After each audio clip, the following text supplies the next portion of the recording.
on many of the great people, even in the scriptures. More emphasis is given on their association in terms of what they're doing for God and how, what part they're playing in terms of the missionary journeys or the scripture writings or the gospel itself. But Timothy, you can extract some things from him because he's spoken of so often.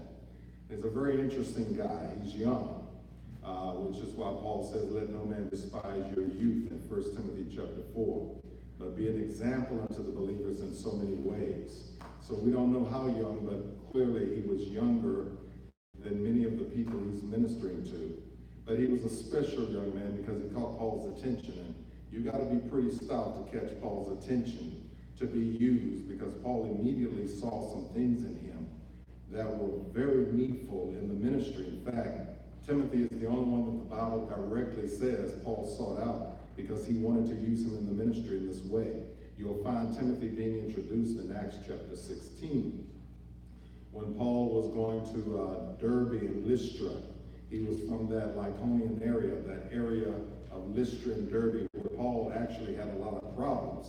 There were people that were coming against him, but he noticed Timothy there, and he wanted to use him for the ministry. But we know something about Timothy's background. We know, first of all, that Timothy had a Greek father. Now, culturally, that doesn't mean anything to us today because we know there are all types of people from different places. But that term Greek means he was a non-Jew. And the reason it's mentioned there is because he came from a background where Paul wanted to use him when he's evangelizing a lot of Jews in that area. But if they knew that you did not have a Jewish background, then they would be weary to listen to you. It's sort of like people who do not look at women who are preachers. They don't believe in women preachers, so they're not going to listen to anything you have to say. Or there's some people that are very denominational, that if you're from a certain denomination and they don't like that denomination, they simply close off their ears and not listen to anything you have to say. Or some people with the gospel. They just hate anything about the gospel and Christianity, so they're just shutting down before you even say anything because they have this venom against it, whatever it is. And so Paul knew that his father was a Greek, but his mother was a Jew. But he knew the Jews would have a problem with listening to him, but Paul wanted to use him, which means this kid must have been something. In order for Paul to want to still use him, he needed him in those parts. And so that's why he asked Timothy to be circumcised. Timothy wasn't circumcised, which is very interesting. His mother was a Jew, but he grew up and he learned the faith very early. Now, you know, this is not long after Christianity had begun. You're talking between 15, 10 years, 20 years, between the time of the start of the gospel when Christ arose to this point. So it's very young, which means that his mother and grandmother got into it early. And this is what the scriptures are saying in 2 Timothy chapter 1. When Paul says, I remember the unfeigned faith that is in thee. It's interesting that sometimes when Paul is writing to Timothy, he shares personal notes about himself with Timothy. And this is very interesting. This is kind of a personal note. Paul is saying, I remember the unfeigned faith. Now, this is where you dig a little bit. We don't use those terms anymore. We don't say feigned as much as we say faith. But unfeigned faith means a true faith, not just people talking. There's a lot of talk about faith nowadays. Faith had a social import. I remember growing up in the 60s and 70s in Washington, D.C., and all the black brothers were around. That was the military. Keep the faith. Keep the faith. And you knew that didn't necessarily mean believe in Jesus. They were talking about the struggle in terms of human rights and all of those type of things, and it became that type of thing. And other people use it as well in that way. And many people, when they talk about faith, they'll say different faiths. You'll see the ecumenical movement talk in terms of faith. People of different faith traditions is a term that is used oftentimes, meaning people that believe in different religions, but they say they have faith, and you'll hear these terms used. But what Paul is referring to here in Timothy is that his faith was real. His faith was genuine. And Paul recognized that it was that way in him as a young man. And the interesting thing, Paul gives a note here. He says, the unfeigned faith that is in you, which dwelt first in your mother Eunice and your grandmother Lois. Now that's interesting because Paul is revealing that Timothy's spiritual training came from his mother and grandmother, not from his dad. Now it didn't necessarily say his dad was not a believer. It says his father was a Greek. He was a non-Jew. We don't know if he was a believer or not, but we do know that he did not have that strong emphasis on his beginning. It could have been that he became a Christian along the way after Timothy was already grounded by his mother and grandmother. But it shows the impact and the import that a mother has on her children and a grandmother together has on her child. This is very, very, very important. Now listen very carefully. Because he had not the pedigree background for a Jewish evangelist, because he was part Jew, but his father was a Greek, and yet still he was useful in the kingdom. Now I want to say this, it doesn't matter what your background and pedigree is. It has nothing to do with your ability to be used in the kingdom. If you're preparing yourself. If you're preparing yourself. I remember I oftentimes refer back to when I was about 16, and I remember feeling the Holy Spirit telling me, you've got to find truth and you don't have much time. I remember that clearly. You've got to find truth and you don't have much time. I didn't realize the import of that. I realized I had to get moving, and I realized religiously I had to stop playing and center in on where I was to go. You know, life is very short. You don't have time to get it together. You don't have time to play around and explore. You know, we teach people in these civilized societies that you have time. You know, when you're going to college, you have time to decide what you want to do. You have options. You have plans. And so some people have a laissez-faire way of life. They think they have time and you can just play with it. But when it comes to truth, you don't have time. You've got to move. And you've got to start centering in early. I didn't see it at the time, but looking back, I understand. Satan is busy. He's strategizing your way to hell as you speak.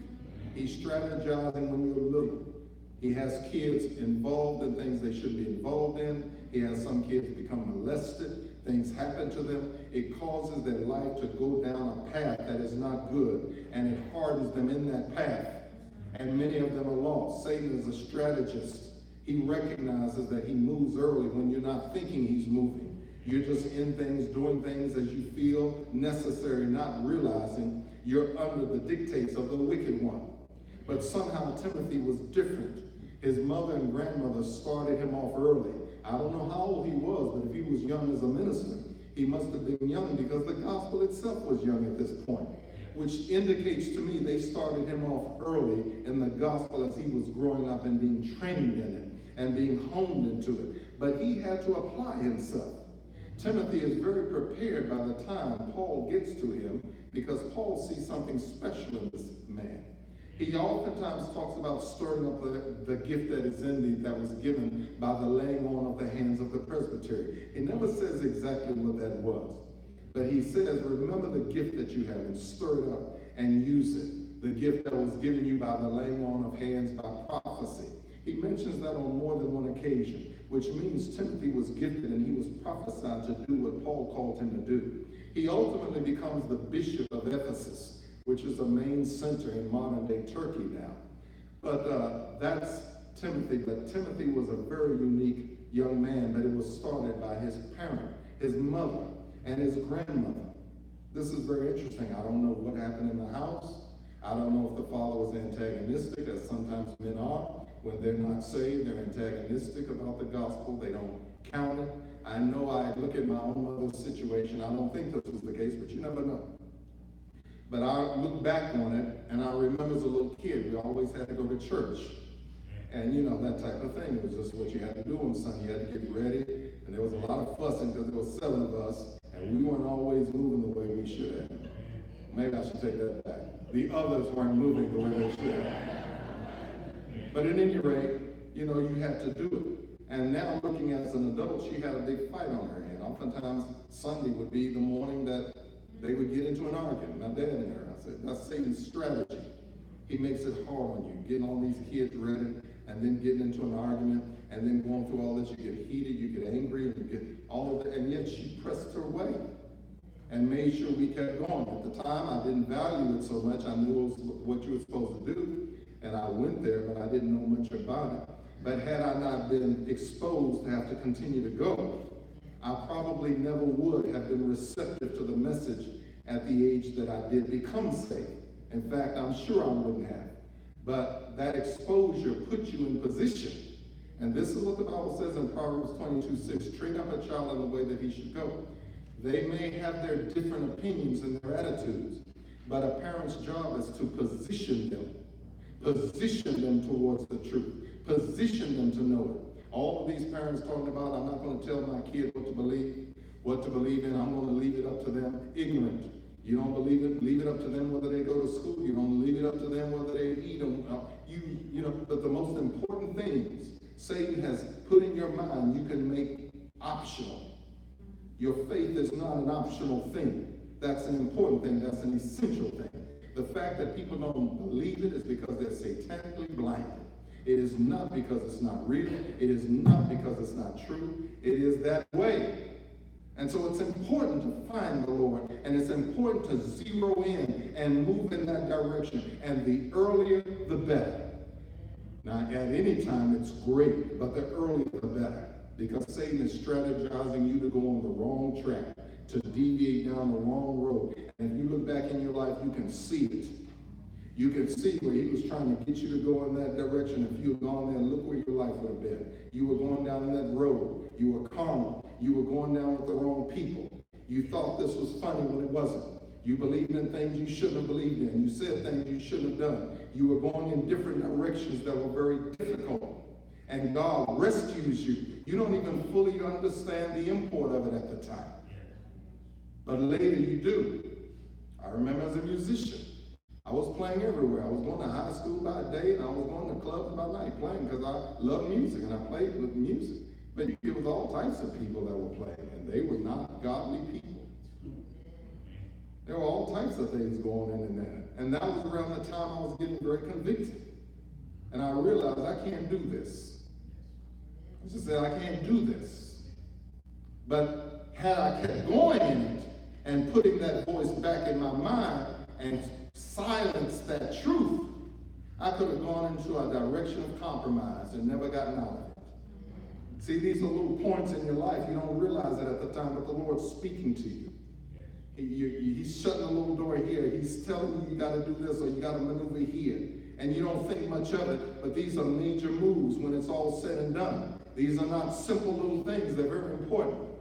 And Timothy was that person who his mother and grandmother guided. So he was very strong in that way. Another thing about Timothy is Timothy seemed to be very tenderhearted. Notice how Paul refers in 2 Timothy chapter 1 to his tears. Paul and Timothy were very close. And it didn't mean that he was wimpy or anything like that. And it didn't necessarily mean he was an emotional person per se. He could have been, he may not have been, I don't know.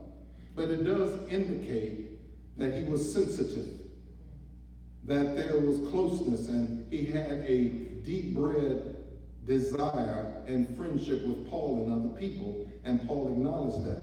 If you look at 1 Corinthians chapter 16, verses 10 and 11, when Paul is sending Timothy, he's telling them, treat him right when he gets there. He's doing the work of the Lord as I also am doing. It tends to indicate that Timothy may have been a type of person who's not, I'm just going to come in here and take over.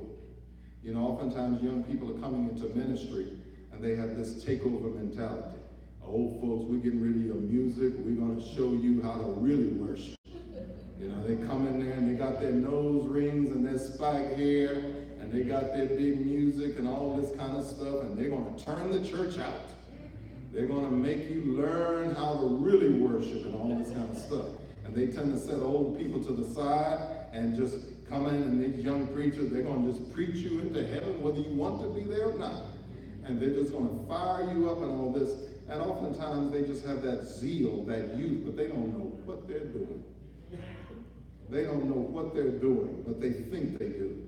And they so much want to be respected. They don't want you to look down upon them because they're young. So they're going to make sure you respect them. They're going to make sure you address them in a certain way and speak to them in a certain way and all that kind of mess. This is one reason why Paul tells Timothy. He's the one who writes to Timothy about those who are going into the ministry in 1 Timothy chapter 3. Notice that He says a minister should not be a novice, one newly come to the faith, because they don't know what they're doing, and Satan uses that pride as a way to bring them down. You have to learn to have your pride humble. You have to learn that the things that you're thinking are not always best. You have to learn not to be a hothead and go after things that appear a certain way. You've got to have a little oomph about you. You've got to have some maturity about you. You've got to understand what the battle is all about. You can't just be coming in there guns blazing. You've got to have a little maturity about yourself to understand what God's call is. And a lot of people just think it's just going in there, being charismatic, and just telling people what to do, and everything's supposed to fall in line. No, it's a lot more. You're leading God's people. You're gonna have to dig deeper than that. You're gonna have to be far more qualified. And this is why a lot of churches can't really move spiritually, because you got ministers in there that are relating on personal talent and ability without knowledge, without understanding, without the type of spirit that's tempered. You got a lot of them falling into affairs and into extramarital affairs and whoremongers because they never got that part of them under control. Listen to what I'm saying.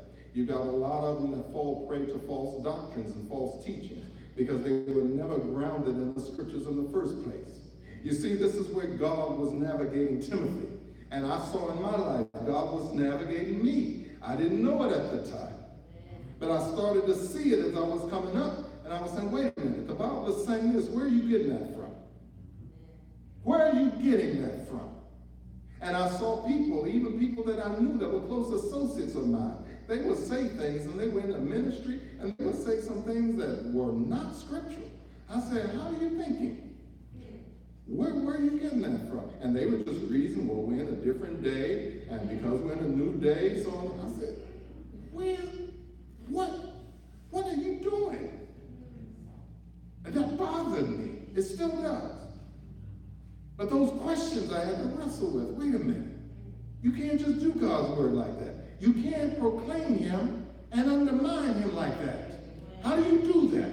How do you sleep at night? Where are you getting this from? You see, those are the questions I had to deal with. And I had to reckon with what you want to do. You got to decide those things. And you got to be very definite.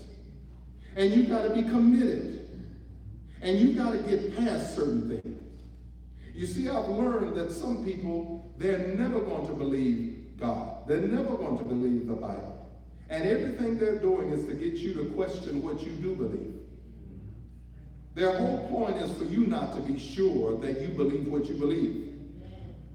That's Satan's messengers out there to get you to doubt. And then they'll try to play the guilt game on you. Well, you're not the only one who knows the truth. Well, that would be arrogant for you to say. Satan's got all these little play games out there. And people are just ignorant. They're just his messengers. They do whatever he's telling them to do, and they don't even know they're being used. But they're out there, and you got to learn how to navigate that. And Timothy is right there, and Paul is saying that. But his mother and grandmother laid that foundation. They said, you got to get in the scriptures. How do I know that? Because Paul meant that. If you look at 2 Timothy chapter 3, verse 13 tells you, it says, evil men and seducers shall wax worse and worse, deceiving and being deceived. In other words, people that will try to seduce you from the truth of the scriptures. And oftentimes they'll seduce you by trying to say you have the wrong interpretation of the scriptures. He says they're going to keep coming, and they're going to get worse and worse. They're going to deceive, and they're going to be deceived at the same time. But look what Paul tells them in verse 14. But continue thou in the things which you have learned and have been instructed of, or heard and learned from, knowing of whom you have learned them. Be assured, stay right where you are. And see, that's been my motto. My motto is I'm hoping to stay in the scriptures till I end this thing, or it ends me. You can call me what you want. I've decided that Jesus is Lord and he rose from the dead. Now, in order for other things to be true the way people want to believe, they're going to have to challenge your belief on that. Because your belief challenges their right to believe what they want. And they're always trying to figure out, well, you know, you're not the only one with the truth. Well, you can think that Bible say whatever you wanted to say. Well, King James did this. You got these certain things. Now, this is what I want to deal with this morning in terms of fables and endless genealogies. Notice how Paul, when he's talking to Timothy in 1 and 2 Timothy, he's constantly making reference to not falling prey to fables and old wives' tales and endless genealogies. He does it in 1 Timothy chapter 1, verse 4. He does it in chapter 4. He does it in chapter 6, verse 20. He does it in 2 Timothy in chapter 2 several times. He does it in verse 13. Well, actually, verse 14, when he says, don't give yourself over to words of no profit, but for the subverting of the hearers. And then verses 16 and 17 and 18, he brings this up. Now, you're trying to figure out, what does he mean? Fables and endless genealogies. You know, Gnosticism was rising. Gnosticism was a spiritual way of thinking, where people were coming up and they were acting like they were more learned. And they were saying things like, well, Jesus was not a real person. He just appeared to be real. It's really a spiritualizing. It doesn't matter that he was a real person. The fact is, spiritually, he was real, and it's not important whether he had a body or not. And they call themselves Gnostics because it comes from the Greek word gnosis, to know. You see, there are always certain people that will come up and they will have what they call knowledge that other people don't have. And so you have to follow those gurus to get the knowledge. This is where cult leaders are made from. Cult leaders are people that people put their allegiance into. They feel like they have knowledge and they don't know what they're talking about. All of them make bad mistakes. And I don't care how charismatic you are. You got to lie if Satan is behind what you're doing. But they come up with these things. And he also has them not only in the church world, he has them in the New Age world. Spirit guides. These other philosophies, all is one. You see, monism. You see, that type of thing. God is in everything. Pantheism. You are God. You're spiritual beings living out a human existence. You'll hear a lot of people say that. That's full-fledged New Age teaching. And people into spirituality, they don't like church anyway. They're looking for an excuse to get out of that Bible anyway. They never did like the story of Jesus. They felt like it was too limited. They felt like it was too restricted. And they felt like it was beneath them. They want to go and expand their minds. And they're always thinking that they're smarter than the average bear. They're always thinking they know more than other people. And so they use this syncretistic way of talking. You pick them up, they come up there and they want to rap to you like they're smart. They want to throw in a little Buddhism, a little Hinduism, a little New Age, a little Islam, a little Bible, and they really think they're deep and they don't know what they're talking about. But they think they're deep because they've been doing some reading. And people start saying, man, you're pretty deep. And they're ignorant and they're everywhere. Let me tell you something. They're everywhere. I've dealt with them from a teenager. I'm dealing with them now. They're everywhere. I can recognize them a lot quicker than I could then. They come up and they start talking stuff and say, oh, Lord, I already know what I'm in for. But they're impressive to people who are already seeking on their own. You can't come up with God on your own. You can't figure it out your way and it come to be. It's not that type of thing. Truth and religion is not the type of thing you can learn and grow into and understand it yourself.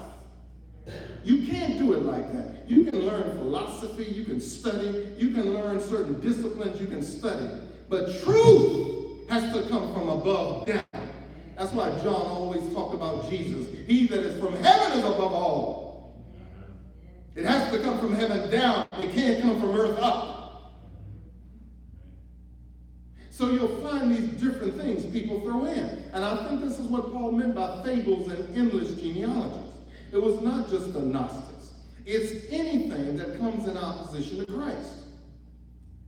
And there are all types of ways to do it, but they all have to be in opposition to the teachings of Christ in the Bible. They all do it. They just use different ways to do it. But they all do it. You got those out there that emphasize in God's name but don't emphasize the lordship of Christ. They're all over the place. You got those out there that say you have to say God's name the right way and you have to study in the original languages. There are those out there that think that they're the original Jews and that everybody else doesn't know what they're talking about. There are those out there that are teaching that the whole Bible was wrong and was concocted by man, and most of them fall into that category. They're going to try to undermine the fact that these are holy scriptures and that God was the author. They all fall into that, and the mindset of people is to adopt that. In fact, they're expecting you to agree with them that it's not God's. Come on now, you can't really believe that, can you? And they got their ready-made little scriptures that they think they know that sound silly in order to justify that the whole Bible is wrong. They're all out there. And what Paul is telling Timothy, you navigate around that. Don't deal in that stuff. You learn to cut it off and keep moving. The more attention you give it, the more likely you're to fall prey to it. It's sort of like Satan. The more attention you give Satan, the more likely he is to dominate you further. You don't get into a conversation with Satan. You just diss him and go on. The Lord rebuke you and keep moving. He's the one trying to chase you down. Don't give him any attention. Drop it like a bad habit. Don't even give it that. You have to learn what the source of truth is and stay in it. Then they'll try the personal approach. They'll try to make you feel as though you're arrogant. They try to make you feel as though your mind is too brainwashed. They'll try to make you feel as though you don't know what you're talking about. All of those little games. You got to get through all of that. You can't let those things detour you. And this is what Paul is telling Timothy, because one of the main things he's dealing with him on is that issue. Not giving heed to seducing spirits, not giving heed to all of these idle fables and endless genealogies. Look at 2 Timothy chapter 2. You'll see it constantly. Strive not to empty words of no profit, but to the subversion of the hearers. 2 Timothy 2:14. Words that cause people to get off base into things that are going to cause you to revamp the way the scriptures are reaching and teaching. And then look at verse 16. Avoid profane and vain babblings. They'll increase into more ungodliness. And then he gives an example of two who were teaching the resurrection is past already. You see, you might say, oh, that's just a different opinion, but do you believe in Jesus? Yeah, oh, they're good to go. Wrong answer. You got to understand, while you're being simplistic, Satan is being very crafty. The Bible is simplistic, but you got to know what's important to stand on and what's fake. And what they're trying to do is say, if the resurrection is past, everything's already ended, you're left here, you're not going to be saved. It's a way to overthrow the faith. You see, a person that's simple, they can't pick that up. A person that knows God well picks it up real quick. Oh, I see what you're trying to do. A satanic trap. You see, that's why you have to be trained. That's why you have to grow in them. That's why it says, study to show yourselves approved unto God. The Bible is extremely impressive.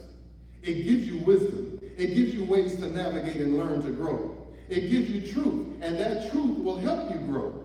It will be able to conquer all the enemies around you, just like the Lord said to Joshua, just like the Lord said to Moses. That same Bible that caused Moses to get out of Pharaoh's strong grip, the same Bible that caused Joshua to win all of his battles, the same Bible that caused Samuel to turn Israel back to God, the same Bible that caused Elijah to do all of his miracles is the same Bible that will navigate through all of these things. That's what God was telling me back then. I didn't understand it. You know, everything was synthesized. Everybody was in astrology. Everybody was into Ouija boards. Everybody was into occultism. It was the age of Aquarius coming. Everybody was into all of this stuff, and they were mingling all that. And they still do it today. They just don't even know what they're doing. We're entering into the dawn of the age of Aquarius. Get these Christian people up there talking about all that stuff. Mingling astrology and mythology, and it's all about Jesus. They don't know what they're talking about. But they're trained to think like this. You get people on these talk shows just making stuff up. writing books, becoming bestsellers, ignorant, dumb, foolish. And people say, oh, I got to buy that book. It resonated with my spirit. You know, you can learn things if you just open your mind. What he's trying to do is teach us how to live. You get all these people involved in it. I say, thank you, Jesus. At least I got some way to navigate around that. Before, I didn't know. I was looking for truth and I didn't know where to find it. I wanted to know where is it? Where is it? And how do I know what it is? Forget all of the fanfare. I just want to know where it is. And once you go, you have to keep going and stay on it. You can't deviate, you can't add to it, you can't take away from it. You stay on it. It will guide you. And that's what Paul was telling Timothy in 2 Timothy chapter 3. The Holy Scriptures are able to make you wise unto salvation through faith which is in Christ Jesus.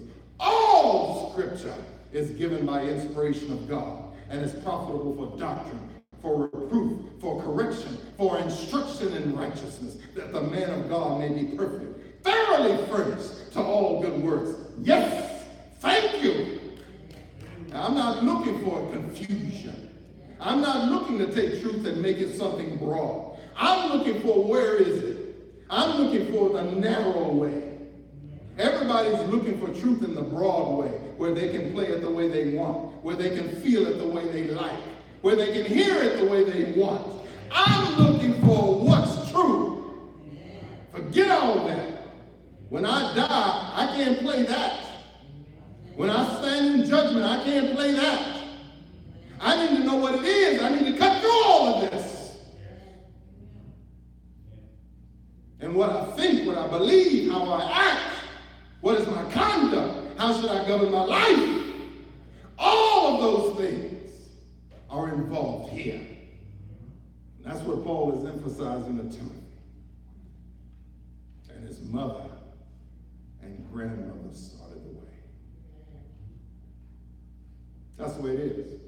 I remember my mother, great lady. But I remember there was a point where I was interested. I didn't think I would go into official ministry, but I knew I'd do something in ministry. And then I was kind of feeling down. I said, I don't know. I don't know if I can do any good. I don't think I'm cut out for this.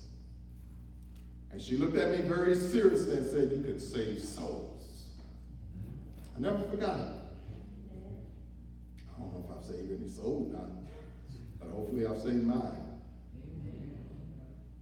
But the issue is the perspective. She got me on track. You can't waddle. Go and move. No looking back. Don't have your foot in and then have your foot looking back in case it doesn't work out. You can't think like that. You can't wonder what's going to happen down the road, so I'm tentative about how I walk the road. You can't do that with the Lord. You got to trust him. He's going to take you on a faith trail. You're going to have to trust him walking blind. You're going to have to trust him when everything is looking awful. You're going to have to trust him when you can't feel right and you don't understand. You're going to have to trust him when things look dark and you're still going to have to keep moving, putting one foot in front of another. You got to learn it. There's no way around it. You're not going to pass the course until you go through these prerequisites. And these are the things that prepare you. You see, they prepare you. You don't know what's going to happen down the road. It's just like Brother Barry, who knew that his sisters going into the medical profession would be needed at a time like this too. I'm just saying, God has ways of thinking way ahead of time, and you're doing things for other reasons. But God is setting it up for what he knows is going to be down the road. The only one, the God Almighty, is showing you things down the road, and some things he doesn't, but he says, trust me. But a lot he shows you. You know what's down the road. If you're listening to him, he'll prepare you for it, and you'll be able to get through things other people won't get through. And you'll be able to help other people get through things that they need to get through. You're not saying all of that now, but still trust me. Just go about doing what you're doing. Don't stop. Don't turn to the right. Don't turn to the left. Let's do it.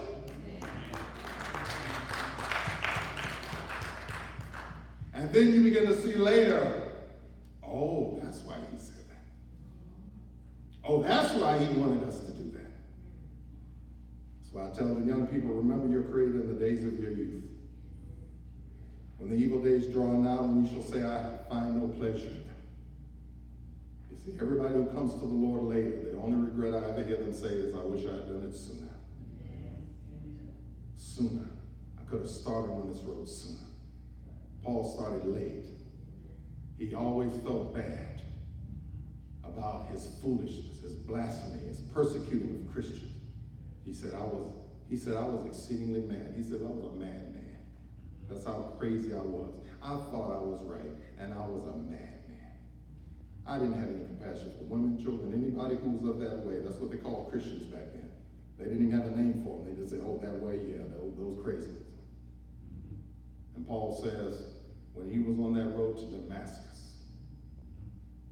and God knocked him off of his beast, blinded him, for 3 days he didn't eat. He later talks to the Galatians, and he says, I went into Arabia. That was a place not too awfully far from there. But what he was saying is, before I started preaching, I didn't go up to Peter. I didn't go up to others who were apostles before me. I had to get to Jesus. I had to get to him. And he says the preaching of my gospel is directly from Jesus himself. And he's emphatic about it. I got it straight from him. It will never change, it will never alter. And if anybody says it is, they're lies. I'm an eyewitness. I was there. He told me these things. Peter says the same thing. We were eyewitnesses. We saw him when he was on that majesty, the Mount of Transfiguration. That's right, when we read 1 Peter 1, he talks about it. He said, we're not following cunningly devised fables. We didn't make this up. People say that Christianity was something concocted by the white man to keep people oppressed. Let me tell you something. There ain't no human that's going to concoct the Bible. They're going to come up with a story. They're going to come up with something different. Now, have they used it to oppress? Yes. Just like people use religion to do all types of blasphemous things today. They're using religion to beat people, to torture people, to kill people, to hate people. Oh yeah, they use it. That's why there's a hell. The day of reckoning is coming. They can't abuse you without abusing God. If they abuse God, that's why there's a second death. That's why there's a lake of fire. That's why all this is told. Oh yeah, nobody's going to get away. I tell you what, when I read those words, not even one idle word that you speak, you'll give an account there, scares me to death. I tell you what I learned. I learned to have a healthy fear of God. When I read those things, it scares me. And it should scare anybody. All those people talking tough. They'll be weeping and gnashing of teeth. They'll be running to the mountains and the rocks saying, hide us from the wrath of God. For the great day of his wrath is coming. Who shall be able to stand? They won't be able to stand in that day. Oh yes. They will go through that whole Revelation and look at all of that, the seven angels with the seven last plagues in chapter 16 and how they're dressed in chapter 15 and how they come out. And how all of this is set up with Babylon the Great. God has told us quite a bit about how this thing is going to play out. You just have to take your right side and stay there. And at the end, you'll say like Paul, I fought a good fight. I finished my course. And I kept the faith. Stay in your lane. The lane of Jesus. Don't have people deviate at all. Oh, Jesus, he made a mistake. He didn't tell you the whole truth. I'm going to tell you the whole truth. Yeah, right. Oh, they do that? Yes, they do. Oh, the church's been lying for you for 2,000 years, but I'm here to tell you the truth. Oh, you're smarter than everybody else for 2,000. Well, wonderful. What school of arrogance did you graduate from? They'll do it. If you won't bite, they do it. I'm telling you, they're everywhere. I sit there and awe. I can't believe that they're that obvious. But because sin is abounding, people are that ignorant and willing to listen to them. lost souls out there that are suffering. And they're not playing. They're going to grab onto everything. Those people in Malawi, Hungary, Mozambique, first things out of their mouths, Pastor, we need Bibles. We need Bibles. We need Bibles. You got Bibles go over here. You know, I need a job. Is Trump going to give me a better future? That's all I care about. I don't care what else happens. As long as I get mine, I'm okay. Kind of a contrasting attitude, isn't it? You see, in that prison of suffering, people prioritize better. They prioritize better. That's what the mother saw in Timothy. No, he's coming in. He's coming into this world. They may hate us, they're going to persecute us, but this young man of mine, he's going to be trained. And it wasn't just the mother. Timothy himself got into it. You don't learn the scriptures at that young age that well without putting yourself in it. How is he so astute? How is he so able to be trusted? Paul can put him in any situation. And he can talk to Timothy. Timothy was not one of these young kids that you can't talk to. I know all that. Don't be lecturing me. You don't ever see that from Timothy. Paul has given him instructions, and Timothy knows exactly what to do. Paul says, I have nobody like him. Philippians chapter 2, read it. Verses 20 and 21. When he's talking about sending Timothy, he says, I have no man like-minded who will naturally care for your state.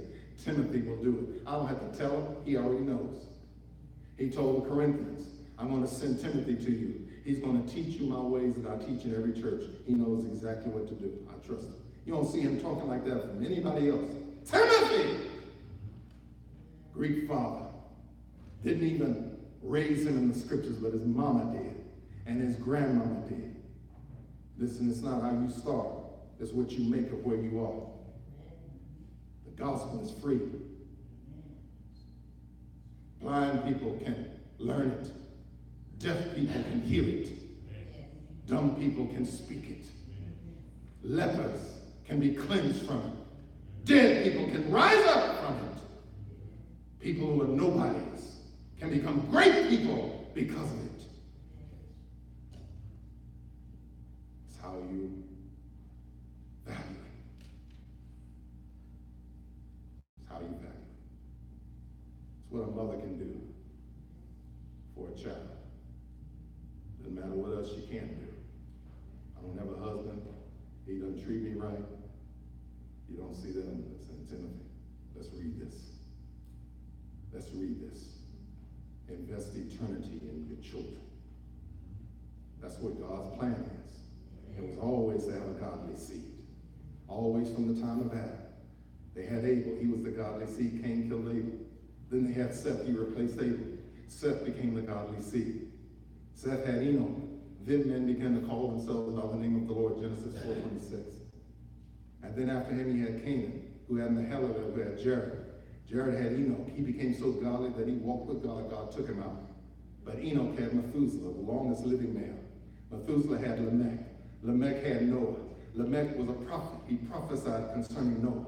He's going to do something that's going to cause things to be better for us.